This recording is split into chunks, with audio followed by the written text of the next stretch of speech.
Saumur, la ville du cheval par excellence, connue et reconnue pour son école nationale d'équitation et ses cavaliers médaillés. Mais pas que.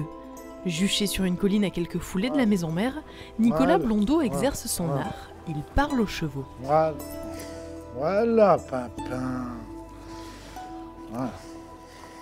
La seule difficulté à surmonter pour lui, c'est la peur de l'homme.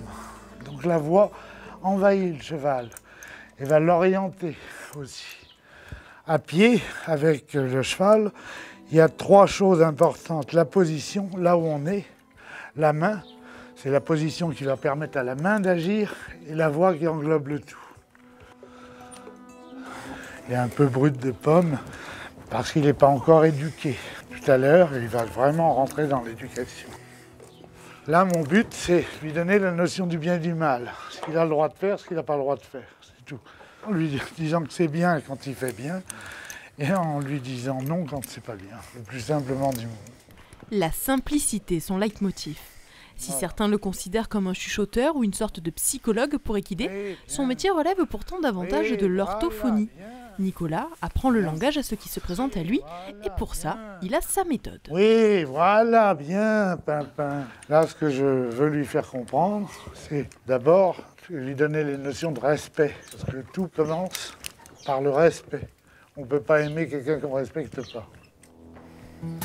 Exercice après exercice, il leur apprend progressivement à lui faire confiance. Une confiance qu'il va tout de suite tester.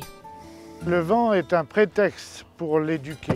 C'est pas pour le faire monter dedans, c'est pour lui apprendre à faire quelque chose qu'il n'imagine pas pouvoir faire. Voilà, et là on lui demande de sentir les choses nouvelles. C'est avec la bouche qu'il sent et c'est aussi avec la bouche qu'il palpe. D'où l'importance de ce contact main-bouche. On prend, ce qui me fait dire qu'on prend un cheval par la bouche comme on prend un enfant par la main. Ce matin, l'enfant c'est Fairplay Spicéen, 2 ans, un futur cheval de sport. Après le filet, le vent et la selle, le poulain découvre la carrière sous les yeux attendris de son éleveur. Lorsque on amène un cheval chez Nicolas, l'impression d'emmener un adolescent, puis quand on le ramène, un jeune adulte. Mais entre les deux, ce qui est spectaculaire, c'est de voir lorsque on s'approche, nous, après quelques jours chez Nicolas, de notre cheval au pré ou au box, il est devenu plus familier, plus coopérant. Ce matin-là, il aura donc fallu 1h30 à Fairplay pour accepter matériel et humain sur son dos. Oui, voilà, bien. C'est bien. Une performance qui impressionne les observateurs, parmi lesquels un entraîneur de chevaux de course, Antoine de Vatrigan. On amène un cheval à vouloir faire un effort. C'est là la grosse différence par rapport à tout type de débourrage existant, puisque le cheval est bien débourré, mais lorsqu'on va lui demander un effort, et en tant qu'entraîneur de chevaux, on sait de quoi on parle, puisque le but ça va être la vitesse, ou en tous les cas de faire la compétition, on va pouvoir amener ce cheval à aller au-delà de ce qu'il aurait peut-être fait normalement. Ça c'est le langage de Nicolas, et quand on le reprend, ça va très très bien. Un langage entre humains et chevaux, voilà ce qu'est la méthode Blondeau. Une communication interespèces qui n'attire pas que des professionnels du sport. Sophie est chercheuse et depuis l'été 2016, elle planche sur l'aspect scientifique de cette façon de faire. On a réussi à démontrer que le cheval était capable de prendre des initiatives à partir du moment où il a appris à coopérer positivement avec l'homme. Si la situation de travail est une situation cohérente, qui a du sens, qui prend du sens pour le cheval, il y a peut-être des formes d'épanouissement pour les animaux qui travaillent avec les hommes dans un travail cohérent et pacifiste, je dirais bienveillant les uns pour les autres. Mais à l'école Blondeau, on ne se contente pas de donner les règles du jeu au départ. Parfois, on revient aussi en arrière. Voilà. Oui, bien, oui. Non. Si les chevaux ont des problèmes, la plupart du temps, c'est qu'ils n'ont pas été traités comme on aurait dû les traiter. Donc il suffit de reprendre l'histoire au début et de leur donner les notions du bien et du mal qu'on aurait dû leur donner dès le départ. Donc c'est assez simple. On reprend les chevaux comme s'ils n'avaient pas été touchés.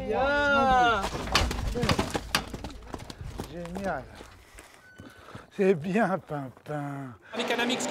Parmi les cas les plus spectaculaires qu'il ait eu à traiter, Nicolas s'est occupé d'Anamix, une championne des courses de trot qui est capable du meilleur, à condition qu'elle veuille bien s'élancer.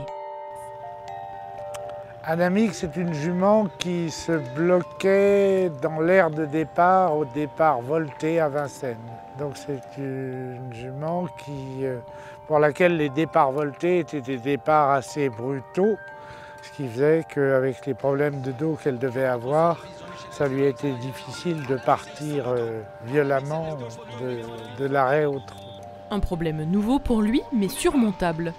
Et en la travaillant dans le dos, avec des exercices, d'épaulant dedans, etc., d'une manière tout à fait classique, et en entretenant ce contact main-bouche dont on a tant besoin pour garder les chevaux devant nous.